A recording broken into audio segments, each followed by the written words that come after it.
आमिर और मल्लिका ने कॉलेज के स्टेज पर शेक्सपियर का प्रसिद्ध नाटक रोमियो जूलियट क्या खेला कि ये पात्र उनके वास्तविक जीवन में भी प्रतिबिंबित हो उठे।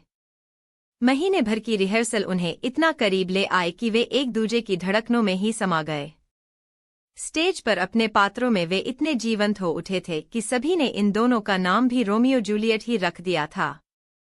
कॉलेज कैंपस हो या बाहर, दीन दुनिया से बेखबर, हाथों को थाम चहलकदमी करते प्यार के हजारों रंगों को बिखराते हुए दिख जाते।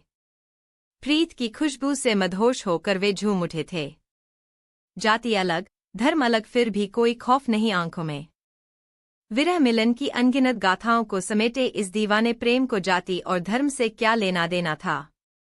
प्रेम ने तो कभी दरिया में, कभी पहाड़ों पर, कभी दीवारों में, कभी मरुस्थलों में दम तोड़ दिया, पर प्रियतम का साथ नहीं छोड़ा। एक ही मन, एक ही चुनर, प्रीत के ऐसे पक्के रंग में रंगी विरह बेला में न छीजा न सूखा। दिनों दिन प्रेमी प्रेमरस में भीगते और भिगोते सूली पर चढ़ गए।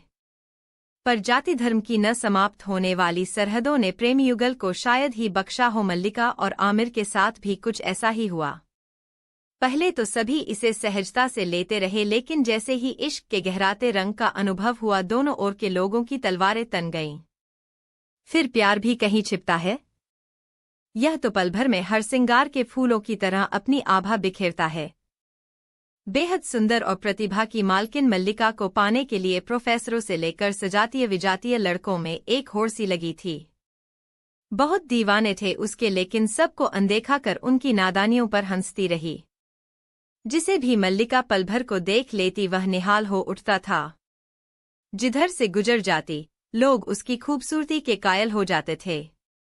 कट्टर मानसिकता वाले राजपूत परिवार से ताल्लुक रखने वाली मल्लिका के लिए अपनी बिरादरी में भी एक से एक सुयोग्य लड़के शादी के लिए आंखें बिछाए कतार में खड़े थे। लेकिन मल्लिका के सपनों का राजकुमार आमिर बन चुका था। मल्लिका का किसी गैर जाति के लड़के को चाहना जमाना इसे कितने दिनों तक सहन करता। आमिर पर न जाने कितने जानलेवा हमले हुए। मल्लिका को तो एसिड से जला देने की धमकियों से भरी न जाने कितनी गुमनाम चिट्ठियां मिलती रहीं, जो उनके प्रेम को और मजबूत ही करती रहीं। आमिर का एक प्यार भरा स्पर्श, एक स्नेहिल मुस्कान उसकी राहों में बिछे हर कांटे के डंक को मिटाती रही।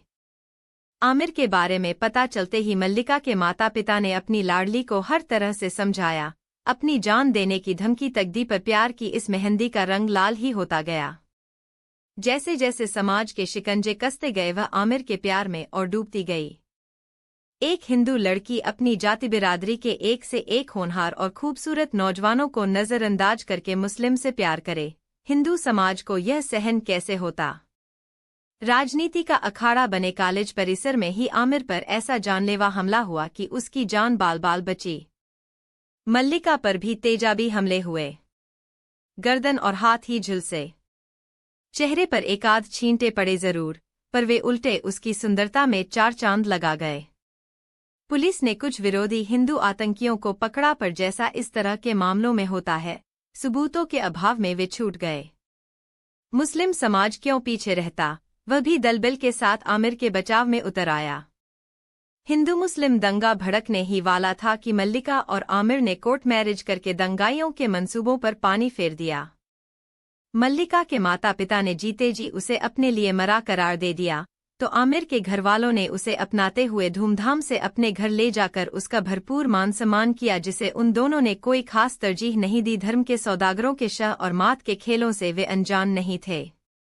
अभी आमिर के घर में मल्लिका के कुछ ही घंटे बीते थे कि बाहर गेट पर पटाखे फूटकर आकाश को छू रहे थे।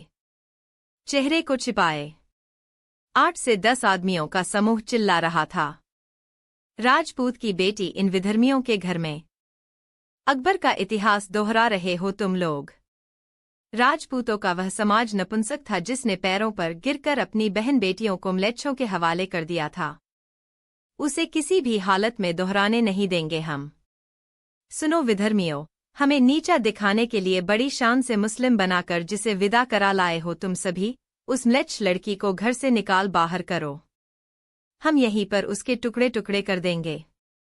आज गौमांस खाएगी, कल रोजा रख कर कुरान पाठ करेगी, बुर्का ओढ़ कर तुम्हारी बिरादरी में घूमेगी, तुम्हारे गंदे खून से बच्चे पैदा करके राजपूतों की नाक कटवाएगी।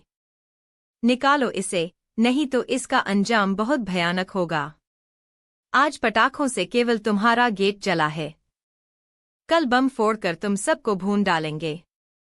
उनकी गगनभेदी आवाजों से घर के अंदर सभी दहशत से कांप रहे थे। आमिर की बाहों में मल्लिका अर्धमूर्छित पड़ी थी। हिंदुओं की कारगुजारी की जानकारी पाते उसके विरोध में मुस्लिम समाज भी इकट्ठा होने लगा था। वह तो अच्छा हुआ कि आनन फानन में पुलिस पहुंच गई और दंगों के शोले भड़कने से रह गए।